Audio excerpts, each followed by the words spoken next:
دوسری تراویح کے چند اہم نکات۔ آج دوسرے پارے کے چوتھائی سے تیسرے پارے کے آدھے تک تلاوت کی گئی۔ کل کی تراویح میں پڑھے جانے والا حصہ توحید کے مضمون پر ختم ہوا تھا۔ آج توحید کے ضروری تقاضوں اور انسانی زندگی میں ان کے تمام نتائج کو واضح کرنے کے لیے بتایا گیا کہ اللہ کے ساتھ وفاداری اور نیکی کا حق مشرق اور مغرب کی طرف رخ کر کے نماز پڑھ لینے سے ادا نہیں ہوگا، جیسا کہ اہل کتاب نے سمجھ لیا ہے، بلکہ ایمانیات یعنی عقائد کی درستگی کے ساتھ اللہ کے راستے میں رشتہ داروں، یتیموں، مسکینوں، مسافروں، مقروضوں اور قیدیوں کی مدد کرنا، نماز قائم کرنا اور زکوٰۃ دینا، آپس کے معاہدوں کو پورا کرنا اور مصیبت کے وقت تنگی ترشی دکھ بیماری میں اور اللہ کے دشمن حملہ آور ہوں تو صبر و استقامت سے کام لینا، یہ ہے اصل دین، سچائی اور تقوی۔ سب سے اول درجے پر جو چیز رکھا اللہ تبارک تعالیٰ نے وہ ہے توحید۔ توحید کے بغیر کوئی بھی عمل قابل قبول نہیں ہے۔ سب سے پہلے تو ہم اللہ پر ایمان لائیں کہ اللہ ایک ہے، اس کے علاوہ کوئی اور عبادت کے لائق نہیں ہے، اس کے علاوہ اور کوئی عبادت کے لائق نہیں ہے۔ یہ صرف زبان سے کہہ لینے سے کام نہیں چلے گا، بلکہ جب جہاں کہیں بھی موقع آئے تو ہمیں یہ ثابت کرنا ہوگا کہ عبادت کے لائق صرف اللہ وحدہ لا شریک کی ذات ہے۔ اسی سے ہمیں مدد طلب کرنی ہے، جو کچھ ہماری ضروریات ہیں اسی کے سامنے رکھنی ہے اور اسی سے ہمیں مانگنا ہے۔ اس کے بعد پھر جب مدینہ ہجرت کرنے کے بعد قبلہ تبدیل ہوا تو یہودیوں نے بڑا شور مچایا کہ ابھی تک تو یہ بیت المقدس کی طرف منہ کر کے نماز پڑھتے تھے اور اب خانہ کعبہ کی طرف منہ کر کے نماز پڑھنے لگ گئے۔ تو اللہ تبارک تعالیٰ نے فرمایا کہ اصل جو ہے دین یہ نہیں ہے کہ آپ مشرق کی طرف منہ کر کے نماز پڑھتے ہیں یا مغرب کی طرف، بلکہ اصل دین تو یہ ہے کہ توحید کے بعد یعنی اللہ کو ایک ماننے اور حضور نبی کریم صلی اللہ علیہ وآلہ وسلم کو اللہ کا رسول ماننے کے بعد جو اصل دین ہے وہ یہ ہے کہ یتیموں، مسکینوں، رشتہ داروں، یتیموں، مسکینوں، مسافروں، مقروضوں اور قیدیوں کی مدد کرنا، نماز قائم کرنا اور زکوٰۃ دینا۔ زکوٰۃ کو الگ سے بیان کیا اللہ تبارک تعالیٰ نے، اور رشتہ داروں، یتیموں، مسکینوں ان کا تذکرہ پہلے کیا ہے۔ یعنی زکوٰۃ کی مد تو آپ ان کو دے ہی سکتے ہیں، لیکن اس کا انتظار نہ کریں کہ آپ کے اوپر جب زکوٰۃ فرض ہوگی تبھی آپ ان کی مدد کریں گے، بلکہ جس حال میں بھی اللہ نے آپ کو رکھا ہوا ہے اور اس حال میں رہتے ہوئے جتنا آپ ان کا تعاون کر سکتے ہیں اتنا آپ کو اور ہم کو کرنا ہے۔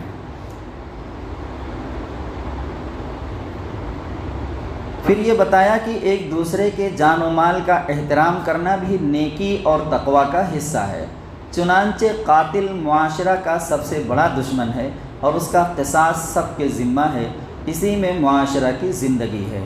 اسی طرح کمزوروں کا حق دبانا اور طاقتوروں کا خیال رکھنا ظلم ہے۔ کمزوروں کا حق دبانا اور طاقتوروں کا خیال رکھنا یہ ظلم ہے۔ آج ہمارے معاشرے میں یہی ظلم ہو رہا ہے، بلکہ کمزوروں کو حق دینا چاہیے اور دلوانا چاہیے، ورثہ کے معاملات اور وصیت کو پورا کرنا چاہیے۔ اس کے بعد روزوں کی فضیلت کا بیان ہے۔ یہ وصیت کو پورا کرنا، اس کا بھی تذکرہ اللہ تبارک تعالیٰ نے بہت ہی تفصیل کے ساتھ کیا ہے دوسرے پارے کے اندر۔ بعض مرتبہ ایسا ہوتا ہے کہ کبھی اولاد کی نااہلی کی وجہ سے یا ان کی نافرمانی کی وجہ سے والدین ان کو ان کے حق سے محروم کر دیتے ہیں۔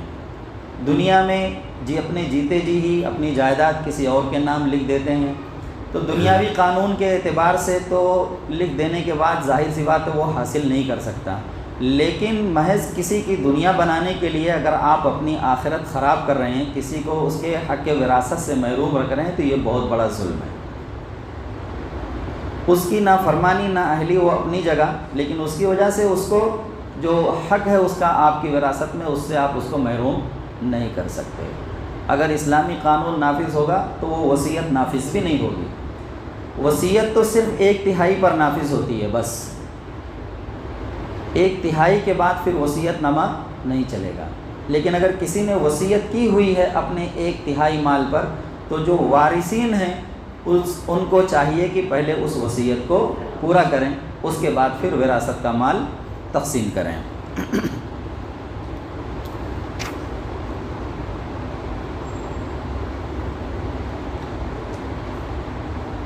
اس کے بعد روزوں کی فضیلت کا بیان ہوا اور اس کے احکام بتائے گئے۔ یہاں روزوں کا ذکر عبادات، نماز اور انفاق کے ساتھ نہیں بلکہ معاملات کے ساتھ کیا گیا۔ اس سے پتہ چلتا ہے کہ روزے اصل میں اہل ایمان کو اپنی زندگی کے معاملات انصاف، احسان اور تقوی کے ساتھ انجام دینے کی تربیت دیتے ہیں، اور آدمی کو لالچ، بخل اور اسی طرح کی دوسری برائیوں سے بچنا سکھاتے ہیں۔ اسی موقع پر رشوت کی برائی بیان کی گئی اور بتایا گیا کہ یہاں حکام کو رشوت کی چاٹ سب سے پہلے معاشرے کے لوگ ہی لگاتے ہیں، یعنی آفر جو ہے رشوت کا یہ معاشرے کے لوگ ہی دیتے ہیں پہلے۔ اب تو حالت یہ ہو گئی ہے کہ اگر پوسٹ مین جو ہے کوئی ایک اہم پوسٹ لے کر آ رہا ہے، پاسپورٹ ہو گیا یا آپ کا پین کارڈ ہو گیا یا اس طرح کے اہم کاغذات اگر وہ کچھ لے کر آتا ہے تو وہ بھی بغیر 50 روپے لیے نہیں جاتا، وہ اپنا حق سمجھتا ہے۔ اگر نہ دیں تو مانگ لیتا ہے وہ چائے پانی کے نام پر۔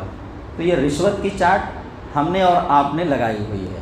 پھر یہ بڑھتے بڑھتے معاملہ ہزاروں اور لاکھوں روپے میں پہنچ جاتا ہے۔ جس کی جیسی حیثیت ہوتی ہے وہ ویسا ڈیمانڈ کرتا ہے۔ اب معاملہ ڈیمانڈ تک آ گیا ہے۔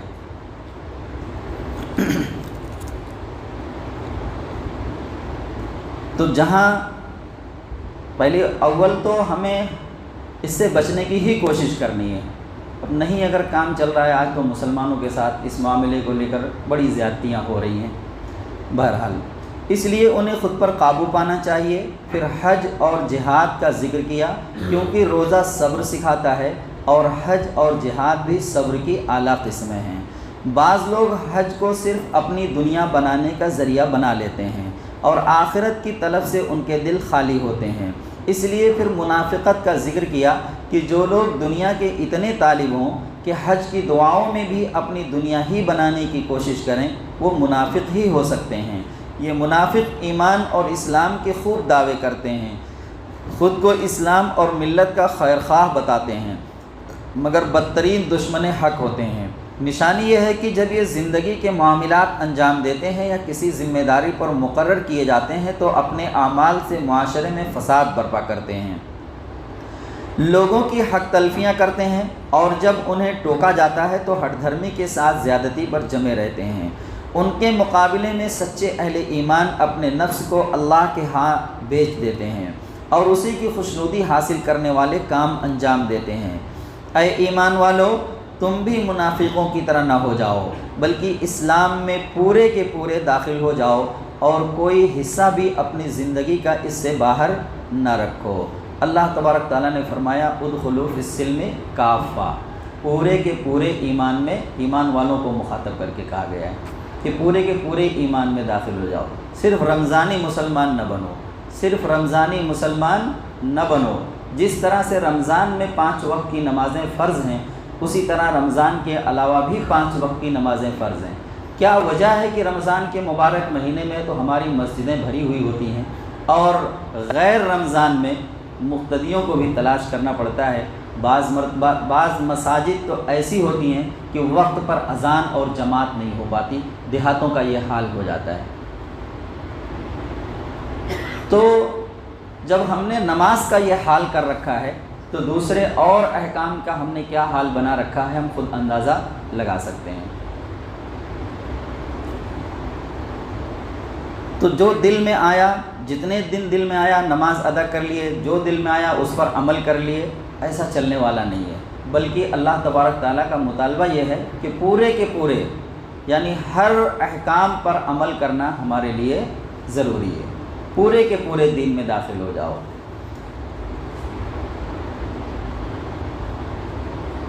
اور کوئی حصہ بھی اپنی زندگی کا اس سے باہر نہ رکھو۔ تمہارا ازلی دشمن شیطان تمہاری طاق میں ہے، اس سے چوکنا ہو کر زندگی گزارا کرو، کہیں وہ تمہیں بہکانے میں کامیاب نہ ہو جائے۔ اس موقع پر شراب اور جوئے کی ممانعت کی گئی اور بتایا گیا ہے کہ اگرچہ ان میں بعض فائدے بھی ہیں مگر ان کے نقصانات جو معاشرے کو پہنچتے ہیں وہ ان کے فائدوں سے زیادہ ہیں۔ اسی طرح شریعت کا مزاج بتایا گیا کہ اگر کسی کام میں نفع سے نقصان کا پہلو خصوصاً اخلاقی لحاظ سے زیادہ ہو تو وہ شریعت میں ممنوع ہے۔ لوگوں نے رسول کریم صلی اللہ علیہ وآلہ وسلم سے پوچھا کہ اللہ کے راستے میں کتنا خرچ کریں؟ جواب دیا گیا کہ اپنی اور بچوں کی ضرورت سے زیادہ جو بھی بچ جائے وہ سب اللہ کا ہے اور اسی کی راہ میں خرچ کر دینا چاہیے۔ پھر شادی بیاہ کی طرف توجہ دلائی کہ رشتہ داری قائم کرنے میں دین کو اصل مقام ملنا چاہیے، خواہ دیندار عورت یا مرد غیر دیندار سے مرتبہ یعنی اسٹیٹس میں کم ہو۔ آیت نمبر 221 میں صاف طور پر کہا گیا ہے کہ بین المذاہب شادیوں کی گنجائش نہیں، مشرک عورتوں سے نکاح حرام ہے، خواہ وہ تمہیں کتنی ہی پسند ہو۔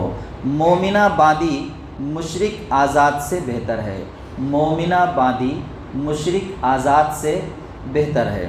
اسی طرح مشرکوں سے نکاح کرنا منع ہے، خواہ وہ تمہیں کتنا ہی پسند ہو۔ مومن غلام مشرک آزاد سے بہتر ہے۔ مومن غلام کی اپنی کوئی حیثیت نہیں ہوتی، غلام کی اپنی کوئی مرضی نہیں ہوتی۔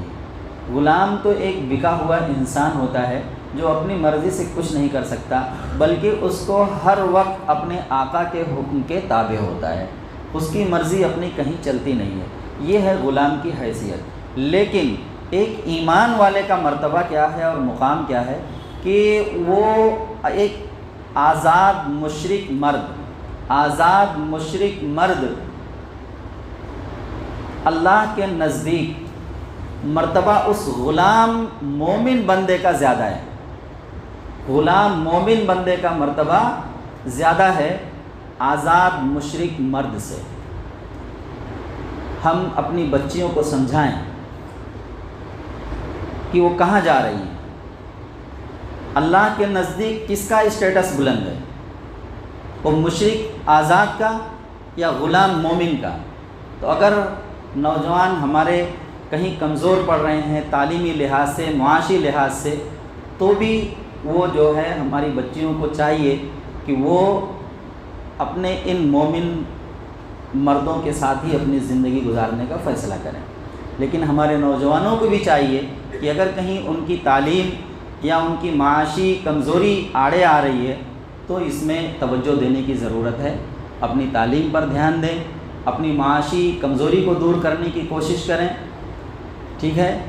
چونکہ سوچ لوگوں کی اب وہ نہیں رہی کہ ایک خاتون ہو جو پڑھی لکھی ہو، جو کہیں ٹیچر وغیرہ ہو، پڑھا رہی ہو، اور اس کو لا کر ایک ہل جوتنے والے کسان لڑکے کے ساتھ اس کو بیاہ دیا جائے اور وہ اپنی زندگی گزار لے۔ اب ایسے حالات ایسے نہیں رہے، لیکن پھر بھی بچیوں کو یہ سوچنا چاہیے، ان کے دماغ میں یہ بات بٹھائیں کہ ہم جس اللہ کو ماننے والے ہیں، جس پر ہم نے اپنا ایمان رکھا ہوا اس کا یہ حکم ہے اور اللہ نے بتلایا، اور اس کا مشاہدہ ہوتا بھی ہے۔ جب بندہ ایمان والا اگر ہے تو ایک نہ ایک دن تو اس کو اللہ کے حضور لوٹنا ہی ہے، لیکن اگر ایمان کی دولت سے ہی وہ محروم ہے تو اس کے لوٹنے کا امکان بہت کم ہے، اس کے یہاں نرمی کا رویہ نہیں رہے گا۔ آج عام طور پر ہماری وہ بچیاں جو تھوڑے سے دنیاوی فائدے اور چمک دمک کو دیکھ کر مسلم لڑکوں کو چھوڑ کر غیر مسلموں کے ساتھ جا رہی ہیں، ان کا انجام بہت ہی بھیانک ہو رہا ہے، ان کا انجام بہت ہی بھیانک ہو رہا ہے۔ 5-10 سال کے اندر جب وہ عشق کا نشہ دماغ سے اترتا ہے دونوں کے، تو پھر اس کا جو انجام ہوتا ہے وہ قتل کی صورت میں، مار پیٹ کی صورت میں ہمارے اور آپ کے سامنے آ رہا ہے۔ تو یہ باتیں ان کے دماغ میں بٹھانے کی ضرورت ہے۔ عورتوں کی ناپاکی کی حالت کے بارے میں لوگ پوچھتے ہیں آپ ان سے کہہ دیجئے کہ وہ ایک گندگی کی حالت ہے، اس میں عورتوں سے الگ رہو اور ان کے قریب نہ جاؤ۔ لوگوں نے پوچھا حضور نبی کریم صلی اللہ علیہ وآلہ وسلم سے، حیض کے متعلق مسائل دریافت کیے۔ قرآن بتاتا ہے یسألونک عن المحیض، وہ تم سے پوچھتے ہیں کہ حیض کیا ہے، تو ان سے کہہ دیجئے کہ وہ ایک گندگی کی حالت ہے، گھن جسے ہم گھن کا لفظ استعمال کیا ہے، قل هو اذن فاعتزلوا النساء فی المحیض، اذن کا لفظ استعمال کیا جس کے معنی گھن کے ہوتے ہیں، جیسے کوئی چیز دیکھ کر ہمیں گھن آ جائے، کوئی سڑی گلی چیز کو دیکھ کر، تو حیض کی حالت ایک گھن کی حالت ہے، اس حالت میں ہم عورت سے صحبت نہیں کر سکتے۔ باقی اٹھنا بیٹھنا لیٹنا اس کی ممانعت نہیں ہے، اٹھنا بیٹھنا لیٹنا اس کی ممانعت نہیں ہے، صحبت کی ممانعت ہے، ان حالت میں ہم جنابت نہ کریں۔ عورتوں کی ناپاکی کی حالت کے بارے میں لوگ پوچھتے ہیں، آپ ان سے کہہ دیجئے کہ وہ ایک گندگی کی حالت ہے، اس میں عورتوں سے الگ رہو اور ان کے قریب نہ جاؤ جب تک کہ وہ پاک صاف نہ ہو جائیں، پھر جب وہ پاک ہو جائیں تو ان کے پاس جاؤ جیسا کہ اللہ نے تم کو اجازت دی ہے۔ زمانے جاہلیت میں لوگ عورتوں سے ناراض ہوتے تو ان کے پاس نہ جانے کی قسم کھا لیتے، ایسے وقت میں عورتیں بڑی الجھن محسوس کرتی کہ یہ کیفیت نہ طلاق کی ہے اور نہ نکاح کے تقاضے پورے ہوتے ہیں۔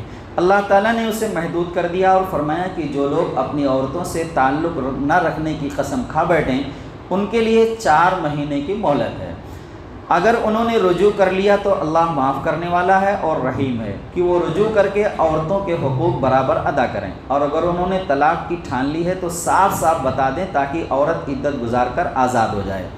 طلاق کے تعلق سے اللہ تعالیٰ نے اس سورہ میں واضح احکامات دیے ہیں جن کا خلاصہ یہ ہے، دوران طلاق عورت شوہر کے گھر قیام کرے، باہر نہ نکلے، نہ شوہر اسے نکالے الا یہ کہ وہ بے حیائی کی مرتکب ہوئی ہو۔ کتنا اہم مسئلہ ہے جو قرآن یہاں پر بیان کر رہا ہے۔ اگر آج جو یہاں دارالقضاء کے پاس لائن لگی رہتی ہے، اگر ہم قرآن کے ان احکام پر عمل کر لیں، جس انداز سے قرآن طلاق تک لے جانا چاہ رہا ہے، تو 90% سے میں دعوے کے ساتھ کہتا ہوں 90% سے زائد مسائل طلاق تک پہنچیں گے ہی نہیں، اس سے پہلے ہی حل ہو جائیں گے۔ ایک تو ہمیں کچھ پتہ ہی نہیں ہے، ایک دم سے ناواقف ہیں بالکل اس معاملے کو لے کر، اور جلد بازی میں شیطان تو مرد اور عورت کو سب سے زیادہ اس بات پر اکساتا ہے کہ معاملہ طلاق تک پہنچے، غصہ دلاتا ہے، جذبات بھڑکاتا ہے، لڑائی جھگڑے کرنے کی کوشش میں وہ لگا رہتا ہے، کیونکہ کسی بھی انسان کا جب فیملی میٹر خراب ہو جائے گا تو پھر اور دوسرے کام وہ اچھی طرح سے انجام دے ہی نہیں سکتا، کوئی دوسرے کام اچھی طرح سے وہ انجام دے ہی نہیں سکتا۔ اس لیے تو وہ چاہتا ہے کہ میاں بیوی میں مسائل اس قدر بڑھ جائیں کہ اور کسی دوسری طرح ہمارا جو گھر، ہمارا جو سکون کا ذریعہ ہے، اللہ تبارک تعالیٰ نے بیوی کو تو سکون کا ذریعہ بتلایا، ازواجا لتسکنوا الیہا ومن آیاتہ ان خلق لکم من انفسکم ازواجا لتسکنوا الیہا۔ زوج یعنی میاں بیوی ایک دوسرے کے لیے سکون کا باعث ہیں، سکون کا ذریعہ ہیں۔ یہ سکون کا ذریعہ ہی اگر ہم سے چھن گیا، ہم باہر سے تھکے تھکائے آئے اپنے گھر سکون حاصل کرنے کے لیے، میں جاؤں گا اپنے گھر میں تھوڑا آرام کروں گا، اب یہاں بیوی الگ منہ پھلائے بیٹھی ہوئی ہے اور لڑائی جھگڑے پر آمادہ، آپ کس دنیا میں جائیں گے، کہاں سکون حاصل کریں گے آپ؟ تو آپ کا سکون تو، ہمارا اور آپ کا سکون تو ایسے ہی غلط ہو گیا اگر ہمارے گھر میں اس طرح کے مسائل چل رہے ہیں۔ تو ظاہر سی بات ہے پھر وہاں تک معاملات پہنچنا ہی ہے۔ تو اگر حالات خراب ہوں، سورہ نساء کے اندر اللہ تبارک تعالیٰ نے فرمایا پہلے دونوں خاندان کے لوگ جمع، پہلے تو شوہر کو حکم ہوتا ہے بیوی کو سمجھائے، نہیں مانتی ہے تو بستر الگ کر لے، یعنی کروٹ بدل لے، اس کی طرف رخ کر کے نہ سوئے، یا بیڈ روم سے باہر چلا جائے، جو کوئی اس طریقہ وہ اختیار کر سکتا ہے۔ اتنے پر بھی اگر بات نہیں بنتی ہے تو ہلکی پھلکی سزا کی بھی گنجائش اسی آیت میں اللہ تبارک تعالیٰ نے رکھی ہوئی ہے۔ اگر وہاں تک بھی کام نہیں چلتا ہے تو پھر دونوں خاندان کے بڑے لوگوں کو جمع کرنے کی بات کہی اللہ تبارک تعالیٰ نے، کہ اس خاندان سے بھی 2-1 لوگ لے لیے جائیں، اس خاندان سے بھی 2-1 لوگ لے لیے جائیں، اور اس کے بعد مسائل کو حل کرنے کی کوشش کریں۔ اگر ان دونوں خاندان کے بڑے لوگوں میں نیک نیتی ہوگی، مسائل کو سلجھانے کی وہ لوگ پوری اچھی نیت سے کوشش کریں گے تو اللہ تبارک تعالیٰ نے فرمایا کہ پھر ہم کوئی راستہ نکال دیں گے۔ اگر اس سے بھی بات نہیں بنتی ہے تب پھر معاملہ طلاق تک آتا ہے، ایک طلاق دی جائے۔ کتنی؟ ایک طلاق۔ اور اس طلاق کی حالت میں شوہر کو حکم دیا جا رہا ہے کہ وہ بیوی کو اپنے گھر میں رہنے دے، گھر سے نکال نہیں سکتا وہ ابھی، یہ قرآن کا حکم ہے۔ اب آپ اندازہ لگائیں کہ ایک طلاق ہونے کے بعد بھی اگر تھوڑی سی بھی غیرت ہوگی عورت کے اندر تو کیا وہ اپنا گھر چھوڑ کر جانا چاہے گی؟ عموماً ایسا ہوتا ہے، کھٹ کھٹ تینوں طلاق دیے باہر ہوئے اور روتے پلاتے ہوئے قاضی صاحب کے پاس پہنچے، کچھ راستہ بتا دو، کیونکہ اب بھوت اتر گیا غصے کا، ٹھنڈا ہو گیا، اب مستقبل دکھائی دے رہا ہے، بچوں کا مستقبل اندھیرا نظر آ رہا ہے، یہ بچے کہاں جائیں گے، کیا ہوگا ان کے ساتھ، کیا صورتحال پیش آئے گی، دماغ ٹھنڈا ہوا، اب سمجھ میں آ رہا ہے۔ تو اللہ نے تو ایسے ہی ہم کو 3 مہینے کی مہلت دے رکھی ہے سوچنے سمجھنے کے لیے، اور ہم نے اس کو 1 منٹ میں ختم کر دیا اس مہلت کو۔ 3 مہینے کی مہلت کو 3 منٹ بھی نہیں لگایا ہم نے، ضائع کر دیا۔ طلاق دے کر بھی حکم ہو رہا ہے کہ بیوی کو گھر میں رکھو، الا یہ کہ وہ کسی صریح زیادتی کی مرتکب ہوئی ہو، یعنی کہیں اور جا کر منہ کالا کر لیا ہو، کسی اور مرد کے ساتھ اس نے جو ہے صحبت کر لی ہو، تو پھر ایسی عورت کو پھر رکھنے کی گنجائش نہیں ہے۔ تو یہ طریقہ ہے طلاق۔ دوران طلاق عورت شوہر کے گھر میں قیام کرے، باہر نہ نکلے، نہ شوہر اسے نکالے، الا یہ کہ وہ بے حیائی کی مرتکب ہوئی ہو۔ شوہر کو چاہیے کہ پاکی کی حالت میں صرف ایک طلاق دے۔ دوران عدت وہ رجوع کر سکتا ہے، عدت گزر جانے کے بعد وہ جدا ہو جائے گی، البتہ نکاح کر کے اس کو دوبارہ رکھا جا سکتا ہے۔ ایک طلاق دیں گے، اپنے گھر میں رکھیں گے، عورت کو حکم دیا جا رہا ہے احادیث میں کہ وہ خوب بناؤ سنگار کرے۔ خوب ایک عدت تو بناؤ سنگار کے ساتھ گزاری جا رہی ہے، اور ایک عدت جو ہے وہ جس میں بناؤ سنگار نہیں کرنا ہے۔ شوہر کا انتقال ہو گیا، اب عورت عدت گزار رہی ہے 4 مہینے کی، تو بناؤ سنگار وہاں پر منع کر دیا گیا، لیکن یہاں حکم دیا جا رہا ہے کہ بناؤ سنگار کرے تاکہ مرد کا دل مائل ہو سکے، دوبارہ رجوع کرنے کی کیفیت پیدا ہو سکے۔ شوہر کو چاہیے کہ پاکی کی حالت میں صرف ایک طلاق دے، دوران عدت وہ رجوع کر سکتا ہے، عدت گزر جانے کے بعد وہ جدا ہو جائے گی، البتہ نکاح کر کے اسے دوبارہ رکھ سکتا ہے۔ حلالہ کی ضرورت نہیں ہے۔ حلالہ کو لے کر بڑا شور مچا ہوا ہے۔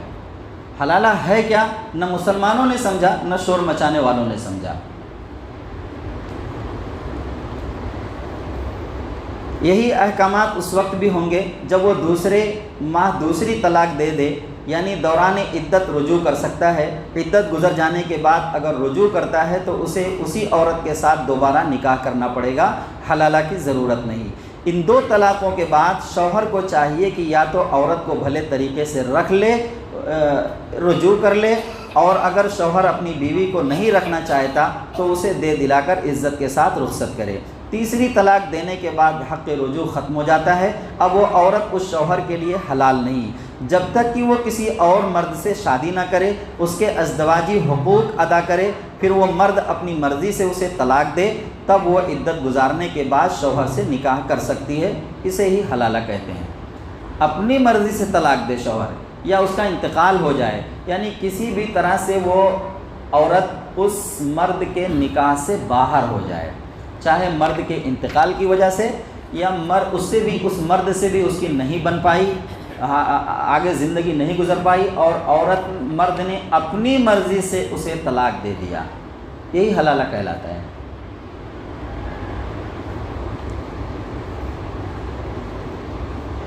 مگر پہلے سے طے شدہ حلالہ شرعی طور پر جائز نہیں۔ جو آج ہمارے یہاں حلالہ ہو رہا ہے، جس کو لے کر بڑا شور مچا ہوا ہے، جب قرآن اس کی اجازت ہی نہیں دیتا تو ظاہر سی بات ہے لوگوں کو اعتراض کا موقع تو ہم نے خود ہی فراہم کیا۔ پہلے سے طے شدہ حلالہ شرعی طور پر جائز نہیں، اسے حدیث میں کرائے کا سانٹ کہا گیا ہے، اور حلالہ کرنے اور کرانے والے دونوں پر لعنت کی گئی ہے۔ میاں بیوی میں نباہ نہ ہو رہا ہو اور شوہر طلاق نہ دے رہا ہو تو عورت کو خلا کا حق ہے۔ یہ بھی اس بات کو لے کر بھی بڑا شور ہے، اعتراضات ہیں کہ اختیار صرف مردوں کو ہے، ہم نہ جانتے ہیں نہ ہم بتلا پاتے ہیں۔ بتلا سکتے ہیں کہ بھائی عورتوں کو بھی اختیار دیا ہے ہماری شریعت نے، اگر مرد طلاق نہیں دے رہا ہے اور عورت کا گزر بسر بھی اس کے ساتھ نہیں ہو پا رہا ہے تو عورت کو اختیار ہے، وہ جائے قاضی کے پاس، خلا لے لے، نکل جائے اس کے زوجیت سے، وہ شوہر کو کچھ دے دلا کر چھٹکارا لے لے۔ البتہ شوہر کی غیرت کی منافی ہے کہ وہ عورت سے مہر کی رقم سے زیادہ کا مطالبہ کرے۔ عورت کے لیے یہ جائز نہیں کہ وہ اپنے حمل کو چھپائے۔ طلاق کے بعد اگر وہ حاملہ ہے تو اسے بچہ پیدا ہونے تک عدت گزارنی ہوگی۔ اولاد شوہر کی ہوگی، اس کے جملہ اخراجات شوہر کو ادا کرنے ہوں گے۔ بچہ اگر دودھ پیتا ہے تو مدت رضاعت 2 سال ہے۔ حق پرورش ماں کو ہے، بچے کے سمجھدار ہونے تک ماں پالے گی اور شوہر خرچ اٹھائے گا۔ شوہر کے لیے جائز نہیں کہ بچے کو ماں سے الگ کر دے، خاص طور پر جبکہ وہ شیر خوار ہو۔ عدت کی مدت 3 بار حیض کا آنا اور پاک ہونا ہے۔ جن عورتوں کے شوہروں کا انتقال ہو جائے ان کی عدت 4 ماہ 10 دن ہے۔ اس دوران انہیں بناؤ سگار نہیں کرنا چاہیے۔ مطلقہ عورت دوران عدت شوہر کے گھر میں رہے گی اور زیب و زینت کرے گی تاکہ شوہر رجوع پر آمادہ ہو۔ مطلقہ عورت کی عدت پوری ہونے لگے تو شوہر سنجیدگی سے فیصلہ کر لے کہ وہ بھلے طریقے سے رخصت کر دے گا یا پھر وہ رجوع کرنا چاہتا ہے تو خلوص دل سے رجوع کر کے عورت کے ساتھ باعزت زندگی گزارے گا۔ عورت کو ستانے کے لیے رجوع کرنا ظلم ہے۔ عدت کے بعد جب جدا ہو جائے اور کہیں اور نکاح کرنا چاہے تو شوہر کے لیے جائز نہیں کہ وہ رکاوٹ بنے، اسے ستائے یا بدنام کرے۔ یہ سب الفاظ قرآن کے ہیں اور اللہ تبارک تعالیٰ نے پھر فرمایا تلک حدود اللہ، یہ اللہ کی حدود ہیں جو اللہ نے ایک بارڈر کھینچ رکھا ہے۔ اس کے خلاف ورزی اگر کریں گے یہاں تو جیسا تیسا کر کے 50-60 سال کی زندگی پار کر لیں گے، اس کے بعد پھر ایسی کٹائی ہوگی کہ پھر اس کو تو الفاظ میں بھی بیان نہیں کیا جا سکتا۔ آخرت کے عذاب کو کون سہ سکتا ہے؟ کیا ہم اس کے لیے تیار ہیں؟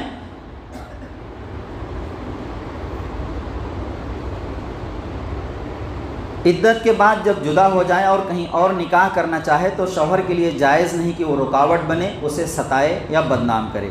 ان تمام احکامات میں اللہ کی حدود یہی ہیں۔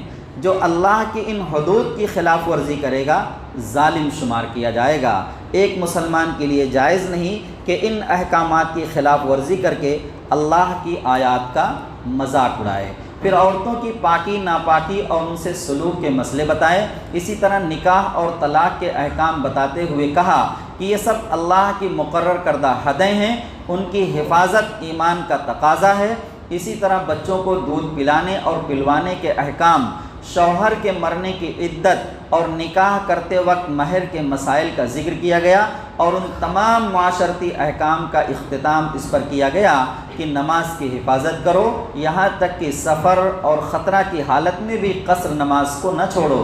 دراصل نماز ہی آدمی میں اللہ کی کامل اطاعت اور خلوص و وفاداری کے جذبہ کی پرورش کرتی ہے۔ ہم نے نماز کو چھوڑ رکھا ہے، اس لیے اور سارے احکام کی ہم قدر نہیں کر پا رہے ہیں۔ اللہ تبارک تعالیٰ نے نماز کو ذریعہ بتایا ہے، ان سارے احکامات پر عمل کرنے میں نماز مدد دے گی۔ نماز ہم نے چھوڑ دیا گویا ہم نے اپنے دین کو ہی ڈھا دیا۔ حدیث تو یہی کہتی ہے نا، جس نے نماز چھوڑ دی جان بوجھ کر اس نے دین کو ڈھا دیا، ختم کر دیا، پوری جو ایک حصار تھی اس کو ہی گرا دیا، منہدم کر دیا، اور وہ ظاہر ہو رہا ہے، ہم اپنی آنکھوں سے دیکھ رہے ہیں سب کچھ۔ جس گھر میں نماز نہیں ہے اس گھر کی حالت تو اور بد سے بدتر بنی ہوئی ہے۔ اللہ تبارک تعالیٰ سے دعا ہے کہ اللہ تعالیٰ ہم تمام مسلمانوں کو قرآن مجید کی تعلیمات کے مطابق عمل کی توفیق عطا فرمائے۔ آج کی تراویح کا خلاصہ تھوڑا سا رہ گیا ہے جو کل کے خلاصے کے ساتھ انشاءاللہ ہمارے مطالعے میں آئے گا۔